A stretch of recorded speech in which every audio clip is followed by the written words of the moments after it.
Assalamualaikum warahmatullahi wabarakatuh. Masih bersama saya di konten ngaji. Pada kesempatan kali ini banyak teman-teman yang kebingungan mengenai isyarah. Apa sih itu isyarah? Bagaimana bentuk isyarah itu? Maka di sini akan saya perjelas tentang isyarah itu sendiri.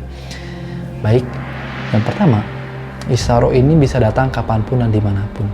Isyarah dibagi menjadi 3 jenis, dari isyarah kinayah, isyarah batiniyah, dan isyarah dhahiriyah. Isyarah dhahiriyah, isyarah yang sifatnya dhahir. Saat kita mempunyai banyak uang, kita enggan untuk bersedekah, kita pelit, kita bakhil, kita tidak mau zakat, lalu tiba-tiba di jalan kita melihat seorang pengemis yang memberikan makanannya kepada kucing.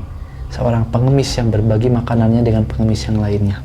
Itu namanya isyarah dhahiriyah. Isyarah petunjuk Allah yang kita dapat secara dhahir dan nyata. Kita lihat depan mata kepala kita sendiri. Itu namanya isyarah dhahiriyah.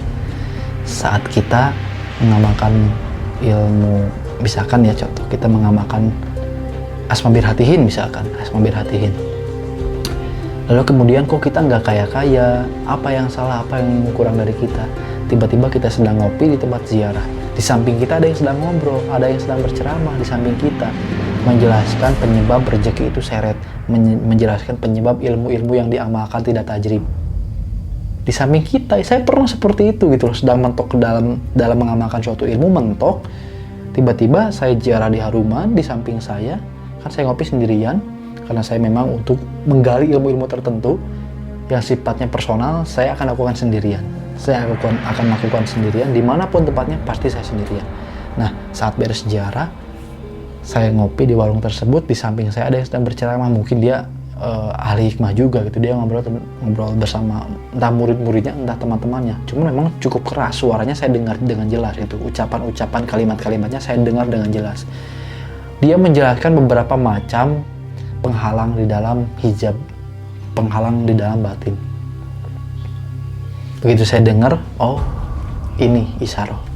Itu namanya isyarah dhahiriyah. Isyarah dhahiriyah.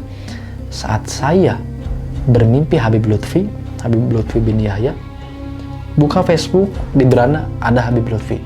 Buka IG, di beranda IG ada Habib Lutfi. Lagi nonton YouTube, tiba-tiba di bawahnya muncul Habib Lutfi lagi. Itu namanya isyarah dhahiriyah, petunjuk yang datang dengan dhahir. Kemudian yang kedua ada namanya isyarah batiniyah. Isyarah batiniyah itu banyak. Kita sedang ngopi, misalkan ya, tiba-tiba kita ini bukan pengen ngopi, kita sedang ngopi di warung ini, tiba-tiba kita pengen ke warung sebelah. Nggak tahu kenapa pengen pindah gitu. Pas kita pindah ternyata benar pohon ambruk dan menimpa tempat kita ngopi tadi. Kalau kita nggak pindah, kita mati. Di jalan misalkan ya, kita mau pergi misalkan ke Amerika, tiba-tiba hati kita nggak enak segala macam, wah hati kita gelisah, kita memutuskan untuk tidak jadi pergi. Setelah beberapa jam kita mendapat kabar pesawat yang harusnya kita tumpangin ternyata celaka. Itu namanya isyarah batiniyah, isyarah yang datang secara batiniyah, lewat batin kita. Kita sedang misalkan nih, kita sedang jarah, tiba-tiba ada kakek-kakek, rasa di dalam hati kita pengen ngasih uang ke kakek itu. Begitu kita kasih uang, kita noleh lagi, kakeknya sudah nggak ada. Oh ternyata kakek tadi itu bukan manusia, bisa jadi bangsa ruhania atau malaikat yang berwujud tasyakul menjadi manusia, atau malah bisa Nabi Khidir gitu kan. Nah, kita pengen ngasih uang kepada dia, itu adalah bentuk isyarah batiniyah. Isyarah batiniyah, isyarah yang datang langsung ke batin kita dalam keadaan kita sadar maupun sedang tidur. Misalkan tiba-tiba kita sedang tidur, tiba-tiba kita terbangun dan pengen sholat. Itu isyarah batiniyah. Tanpa ada mimpi, tiba-tiba bangun, lihat jam 3, lalu kita pengen sholat tahajud. Itu namanya isyarah batiniyah. Yang ketiga, isyarah kinayah. Isyarah yang datang secara tersirat. Isyarah yang datang biasanya lewat mimpi. Isyarah yang datang biasanya tidak jelas. Ya, tidak jelas. Seperti misalkan begini, kita sedang jalan, tiba-tiba kita melihat kucing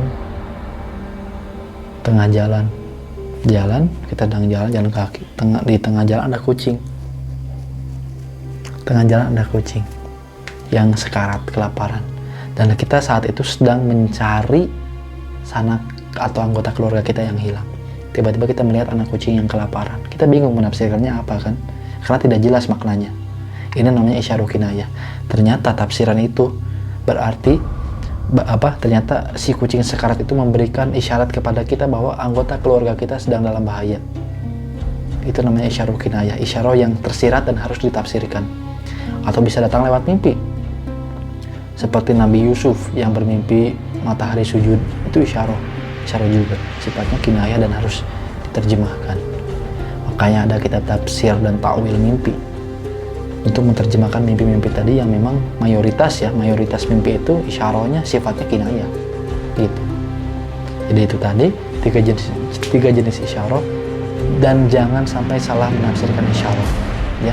Di dalam dunia ilmu hikmah, setiap pengamal ilmu hikmah pasti mendapatkan banyak isyarah, terlepas isyarahnya mau kinayah, mau batiniyah ataupun dohiriyah.